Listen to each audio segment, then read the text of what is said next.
Tom, the news is involving Stephen Ross and the Dolphins organization. What more can you tell us?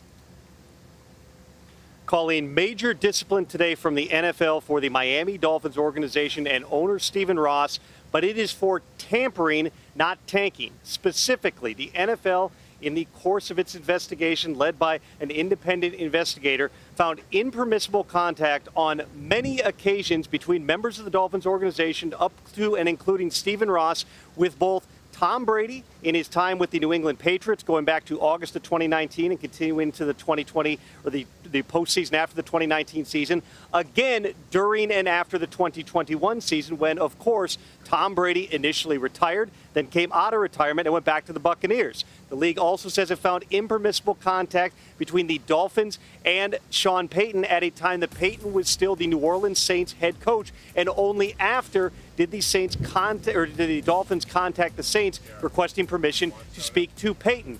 That discipline includes a first-round pick in 2023 and a third-round pick in 2024, both forfeited by the Miami Dolphins. Stephen Ross, the owner, suspended through October 17th of 2022. He cannot be at the facility, cannot represent the team at any team or NFL event, cannot go to league meetings until March of 2023, removed from league committees, and fined $1.5 million.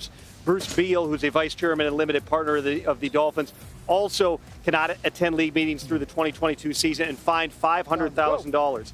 In a statement from NFL Commissioner Roger Goodell on that issue, he said the investigators found tampering violations of unprecedented scope and severity. I know of no prior instance of a team violating the prohibition on tampering with both a head coach and star player, to potential detriment of multiple other clubs over a period of several years. Similarly, I know of no prior instance in which ownership was so directly involved in the violations. As for the tanking matter, which came up when their former head coach Brian Flores accused Stephen Ross, among other things, offering him $100,000 per loss to deliberately lose games in 2019, the NFL, while not denying that Ross made those statements, said they should not have been taken seriously and no violation found. On that matter, Roger Goodell said, in part, every club is expected to make a good faith effort to win every game. The integrity of the game and public confidence in professional football demand no less. An owner or senior executive must understand the weight that his or her words carry and the risk that a comment will be taken seriously and acted upon, even if that is not the intent or expectation. Even if made in jest and not intended to be taken seriously, comments suggesting the draft position is more important than winning can be misunderstood and carry with them an unnecessary potential risk to the integrity of the game. The comments made by Mr. Ross did not affect Coach Flores' commitment to win, and the Dolphins competed to win every game. Coach Flores is to be commended for not allowing any comment about the relative importance of draft position to affect his commitment to win throughout the season. So once again, it was known that the NFL had hired an investigator to look into allegations of tanking with the Miami Dolphins. No violations found there, but multiple violations found in terms of tampering with Stephen Ross and other members of the Dolphins organization contacting Tom Brady, Sean Payton, and their agent from 2019 all the way until and after the 2021 season in significant discipline, including multiple forfeited draft picks, fines, and a very rare suspension of an NFL owner. Yeah, so much here, Tom. So let's get to it. Let's go through this a little bit. We'll start with the tanking allegations that former head coach Brian Flores made. And, as the report states, the players played hard. They did not try to lose, and they actually commended Brian Flores for keeping this team together and keeping them from essentially ignoring the words of owner Stephen Ross. So basically what this report states is that the words were spoken and nobody listened to them. They kept playing, but also noting that words are important. They matter. The context matters, and it could lead the team to go basically the wrong way toward tanking if another owner or if Stephen Ross ends up doing this again. So it's not exactly an exoneration, I would say. It is simply saying that owner Stephen Ross said it, but maybe not in the context that would necessitate a penalty for this, and that the team played hard regardless. That is significant and interesting with regards just to the tanking. As far as the tampering, this is the most egregious tampering that, I'll just speak for myself here, that I can remember in 10 years. It is blatant. It is firsthand knowledge of the owner going after the greatest quarterback we've ever seen, and Sean Payton, while both are employed, both share the same agent, all parties participating. It is honestly unbelievable that all this is true and happened. We have never seen it before. So the penalties to lose a first-round pick and a future third-round pick, I mean, that's what the end, $1.5 million, and for Beal, a fine as well. Those are, I guess, significant in when it comes to football, but the way that the Dolphins simply pretended the rules did not exist is mind-boggling, and this certainly is a significant day for the NFL.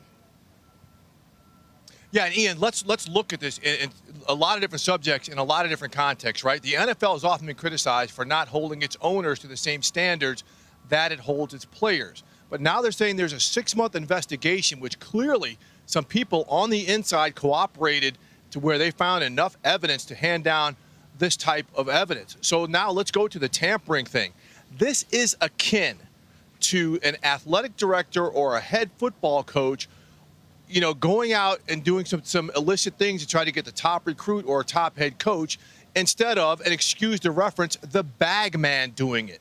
We know that there are often conversations that happen in the shadows, but the fact that the majority owner and a secondary owner directly participated in this, like you said, Ian, went to show that the owners flouted the rules and kind of an arrogance to make them think that they didn't apply to them. So the fact that the league found out about it and actually did something about it, it's a transparency that goes to show they're trying to clear this perception that they're not going to hold their owners to a certain standard.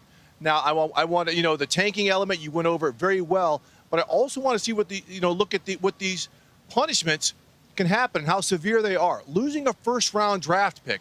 Let's suppose something does not work out with Tua Tagovailoa. As of now, the Dolphins can't get back into the quarterback game with a first-round draft pick because it's gone.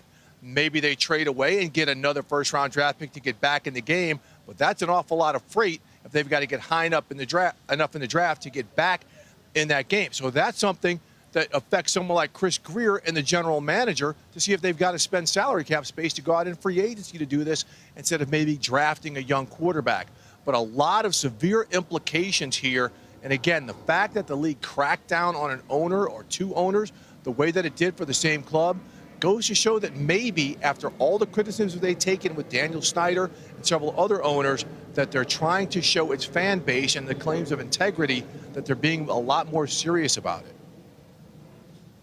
Steve, we now have a statement from Dolphins owner Stephen Ross, who was suspended as part of the NFL's investigation into allegations of tampering, which were substantiated through the course of that investigation by former SEC Chair and U.S. Attorney Mary Jo White. Ross says the independent investigation cleared our organization on any issues related to tanking and all of Brian Flores' other allegations. As I have said all along, these allegations were false, malicious, and defamatory, and this issue is now put to rest. With regards to tampering, I strongly disagree with the conclusions and the punishment. However, I will accept the outcome because the most important thing is that there will be no distractions for our team as we begin an exciting and winning season. I will not allow anything to get in the way of that. Let's remember a couple of things here. Number one, the tanking allegations are still subject of active litigation. Brian Flores filing a class action lawsuit on behalf of black coaches that centered in part around these allegations. Also, Tom Brady, Stephen Ross, both Michigan alums. Stephen Ross, while not expanding upon why he disagrees with the conclusions, it would make some sense if part of the defense is they know each other about a variety of other things. It is in the report and the statement that the NFL put out that their initial conversations were about becoming a limited partner, although sometimes they also discussed playing. We, at some point, you would anticipate would hear from Stephen Ross, though probably not before his suspension ends in October. And that is on top of the Dolphins losing a first-round pick in 2023 and a third-round pick in 2024, on top of a $1.5 million fine for Stephen Ross as a result of these findings.